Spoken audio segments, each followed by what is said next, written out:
Let me guess, you don't like to take breaks, right? I don't either. Nope, especially when it comes to stuff that I care about, like my career. I agree, breaks stink. They often feel like they don't really accomplish very much. They're just getting in the way and they're just prolonging this super stressful situation. So might as well not take a break, push through it and just get it over with sooner, right? I burned out before and I swore to never do it again. And since then, I have really dedicated so much of my time to figuring out how to not only avoid burnout, but deal with it as it comes or when it comes in a way that does not hold me back and in a way that works for me. And so today I'm going to share with you some of those key strategies that I have learned so that you can not only make breaks not stink so much in short term, on the go, and long term as well. So you can reign over that burnout and approach success in our careers and lives in a whole new way. Because today's topic truly can be the key to success. I have found that for myself and I want that for you. So let's do this. Hey guys, it's Vanessa V. Welcome to the Crowned Survivalist channel where you too can be a crowned survivalist, because this channel is all about reigning over our lives and conquering what's trying to hold us back by sharing simplified strategies, tips and tricks and hacks so that we can not only survive, but thrive. So have you ever burnt out, especially when it comes to work? Yep. Are you feeling it right now? Yes. Well, about 2 months ago, before I took the break that we talked about. If you're not familiar with what burnout is, really quickly, according to the World Health Organization, burnout results from chronic workplace stress that has not been successfully managed. Basically, burnout is emotional, physical, and mental, we talk about that a lot, exhaustion caused by excessive and prolonged stress. And according to Winona State University, there are actually 5 stages. This is 10. 5 stages of burnout. Honeymoon, the passion, balancing. This is getting stressful. Chronic symptoms. I am exhausted, but somehow I still have energy. Crisis. And enmeshment. Enmeshment. What does happiness feel like? This is just how it is. We're not going to get into those too deeply today, but I have linked information below for you to find more about those things, because they can help not only prevent burnout, but also understand what's happening when you are feeling burnt out. If you would like me to delve into these 5 stages of burnout, feel free to let me know in the comments below. Now, there are a lot of key points of information when it comes to taking breaks, burnout, avoiding it and preventing it, and stopping it, career sustainability in general, success, all of that stuff. There's so much that goes into it. And so today we're just going to focus on one key aspect, breaks, because there's just not a lot of information out there regarding how to take them, the fact that it's okay to take them, in fact, it's good to take them, and how to take them. So yes, I have felt burnout in the past and it's been terrible. Literally, career decisions were made. Now, it ended up working out for me, but it was also exhausting and very tumultuous for me to go through. And I know that some of you out there are also experiencing that or have also in the past. And it's just scary, right? It's terrifying. There's a lot of unknowns. There's so much self-worth wrapped up into it. There's so much internal struggling going on about what we think we should be doing, what we feel like we can't do, how far behind we're gonna fall. There's just so many things that are going on when we're in crisis mode. And that's really what I found burnout to be. It's a crisis. There can be huge repercussions for burnout taking over. And I think we just don't want to feel out of control of our lives and our situation, our careers, the things that we're striving for, our goals and dreams, or our stress and anxiety. And the reason I'm bringing this up right now is because I felt that burnout creeping up recently, and I did not want that to happen again, like I said. And so I knew I needed to take some measures, like what we're talking about today, to not only slow that process down, but to stop it and prevent it from occurring. So what do? It's super scary. What do? The dreaded taking of breaks. So, on our journey to dealing with burnout via the route of the breaks, the first step is to understand why we're so bad at taking breaks. I know it sounds so obvious, but really honestly, when I thought about it, it kind of opened my eyes up. So I'm hoping that it does that for you too. So some of the reasons you might find that you are kind of bad at taking breaks, like me, is first of all, society's rules, right?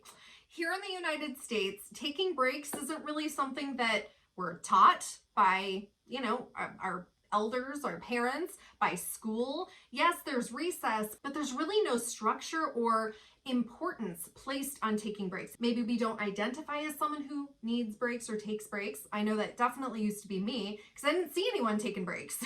It's a very go, go, go, do, do, do, be society. In fact, I have found personally that in society here in this country, taking breaks is often associated with weakness, laziness. It has sort of become folded into your identity as to whether or not you take your business seriously. If you're a hustler, if you're a boss, if you really care about what you do, if you're able and capable, you don't need a break. You might feel as though you don't have the money or the time to take breaks. They can feel intrusive. Like we said, we can sort of feel as though, ooh, if I take a break now, I'm going to fall behind and then I'm going to get even further behind, or I might lose momentum that I feel like I might have right now. Breaks are boring and lame. Sure they are if we don't know how to take them. Maybe it doesn't occur to us that we can take a break. Maybe your stress and anxiety increases when you try to take a break. So I don't know if you noticed, but there's a common thread when you look at those reasons as to why you might be bad at taking breaks.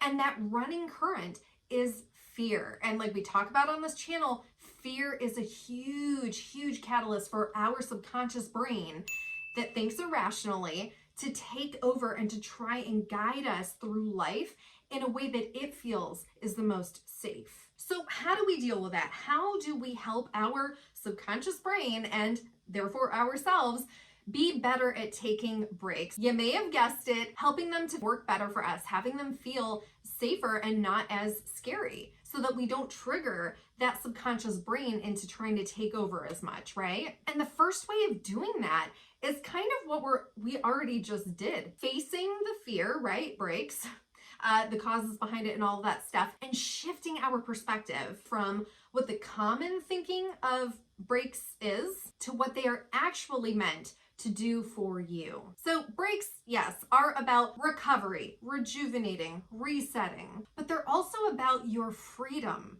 owning that freedom, rediscovering that freedom, and taking that freedom with you forward. They are about listening to yourself and your intuition, which can be kind of hard. And in doing so, discovering less about what you want, because we tend to usually always kind of know what we want, usually, but discovering more about what you need. There's a key right there, huge key, what you need. Breaks are about opening up to yourself, about how you got where you are, where you might be headed, and adjustments that feel good to you that are actually helpful for you to realign yourself and your path with where you feel you need to go.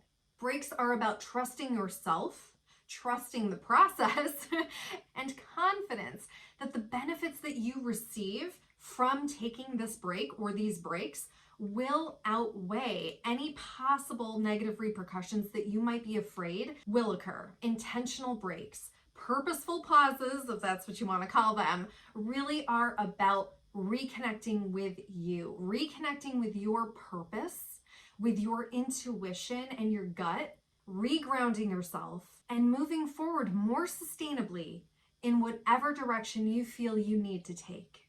So really, at the end of the day, breaks are really meant to empower you. And so often when we feel these feelings of burnout and unsustainability and fear, we don't feel very empowered. So a lot of the choices that we make can sort of be in reaction to not feeling that confidence, that stability, that groundedness, that calm. And our brain starts to react more, our stress and anxiety shoots through the roof, it starts to feel even more out of control than it may actually be. And then we start to get all hazy brained and not know what to do, and decision making goes down the tank and all this stuff, and it just grows and grows and grows, right? So now that we've covered really what breaks are, let's now move into how we can make them work best for you. So let's break it down.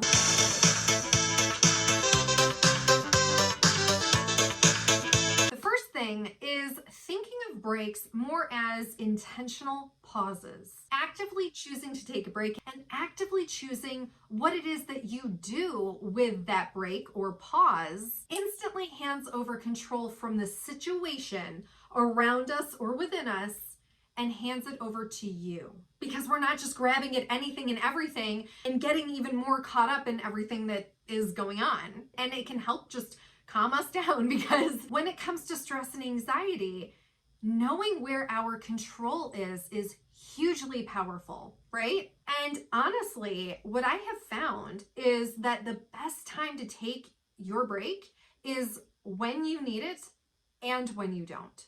Because to me, breaks, intentional pauses, purposeful pauses are not just to stomp into action when we really need them. Just having the habit of taking a break, even if I don't feel like I need it, really does help me maintain a more balanced baseline. It helps me not peg into stress and anxiety as much. It helps me not even get close to burnout as much.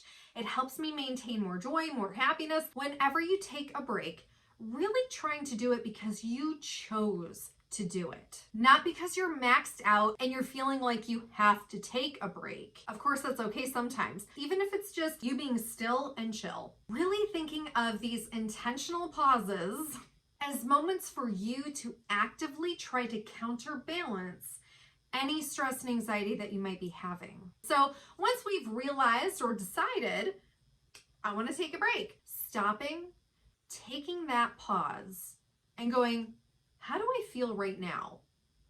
And is that helping me or hindering me? If it's hindering me, what do I need to counterbalance right now? What actions, what purposeful actions do I need to take in order to counterbalance that? And that will help set you up for the goal of that break. Is it my workload? Do you need more quiet time? Where is my energy heading? What's my internal rhythm? We've talked about that in the past. I will link those chats below in case you're interested in learning more about protecting your energy, understanding the inner rhythm and how we can control that and how we can identify our stress level and all that stuff. So you've noticed a break might be helpful. You've noticed what might be working, what might not be working, and you've identified what you'd like to counterbalance, which therefore gives you the goal. So for example, prepping for today's chat, there was a lot I wanted to share, and I started to notice that I was getting a little foggy brained, which is definitely a marker for me of heading towards burnout. So I was like, I might want to take a break. So that's me taking control. I stopped, I paused, and then I thought, okay, how am I feeling right now? What's working? What's not working? Well, I'm feeling foggy brained a little bit, so that's not really working for me. So what can I do to counterbalance that? I figured out my goal, which then leads me into the next step. What do we do to counterbalance? A lot of times when we decide to take a break, we might fall into some perhaps unhealthy coping skills or just actions that don't necessarily work for us. We've chatted about that before, so I will link a chat about that below. There's obviously tons of options, right? And they're all going to be customizable to you. But just to spark some ideas, do the opposite of how you feel. Physically move your body. Achieve something small like tidying, baking, painting your nails. Listening to yourself and your intuition. Positive affirmations. Investigating into what might be causing your burnout. The situation, red flags. Just do something totally different. Redirect your focus and become present in that redirected activity. Expelling your anger in a healthy way. Whatever helps you in a healthy way, decrease that stress and anxiety, ground, and achieve what that break has meant for you. And lastly, What kind of breaks? How long? When do I do them? Okay, so really considering taking breaks not only when we think we need them, but also making a habit out of doing them when we don't even think we need them at all. Because chances are we still do, because life is life. And then coupled with that is the length of time. How long or short do we make these breaks that are supposed to help you combat burnout, right? And what I have found works extremely well is just breaking them down into small, medium, and large. Really all that means is small breaks are just kind of quick resetters. They tend to take seconds to minutes. So they can be very easy, very quick, very simple, very achievable. And I tend to use these quick, small breaks throughout every single day. We just talked about taking breaks when we think we don't need them. I definitely use these throughout the day, probably at least once an hour. I've just practiced them so much. I've kind of made a habit out of it. We talk a lot about stress hacks on this channel, and those are what I use to take intentional pauses throughout my day. And they're great. You can use them on the go, in public, in private. They're really meant to be customizable to you, quick and easy, simple options to really conquer stress in the moment. So I will link some below for you. Medium breaks, they tend to take a little bit more time. I tend to think of them as being an hour, an hour to hours, not 2 hours, but an hour, hours, plural. In my mind, they tend to be what you would consider to be more of coping skills, which we've also talked about, and I will link below. Things like going for a walk, journaling, taking a bath, lighting the candle, reading a book, meditating, listening to music. They do take more time, and I know that it can be really hard to feel like you have that time. Perhaps on your way to work or during a lunch break or on your way home, you're focusing on releasing energy, relaxing the body, and really trying to reset to a baseline. Perhaps it's going through all the worries that you had during the day, or things that made you really angry, or how amazing you are that you made it through that day. You can do this while you cook dinner, while you fold the clothes and do boring house chores. All of these different ways that we can still incorporate taking intentional pauses from the things that are causing us to feel burnout and unsustainable while still continuing to live our lives.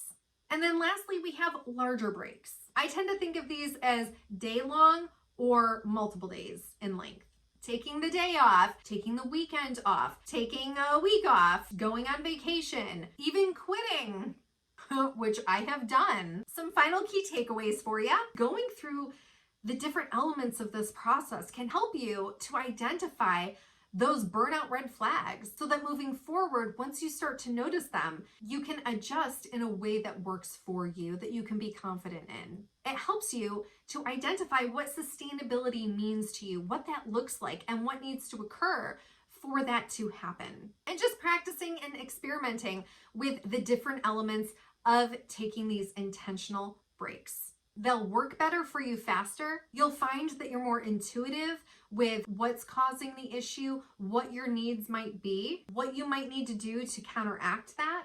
You'll recover faster and you'll grow in confidence. Delving into our backstory like we talked about last week, because like I said, understanding our backstories can clarify so much. How we got to where we are, why we are who we are, and it's a great predictor of future behavior. So it actually gives us a lot of control when it comes to burnout as well. And just remember, guys, when you start to truly reign over your life, when you're truly honest with yourself about what your needs are, when you start to put your health and wellness first, that's when you'll see some real change in your sustainability, confidence, and reliable long-term success, whatever that means for you. So let me know down below how you plan to take your intentional pauses differently. I'm going to post more info below for you. Thanks, guys. I'll see you next time. Bye.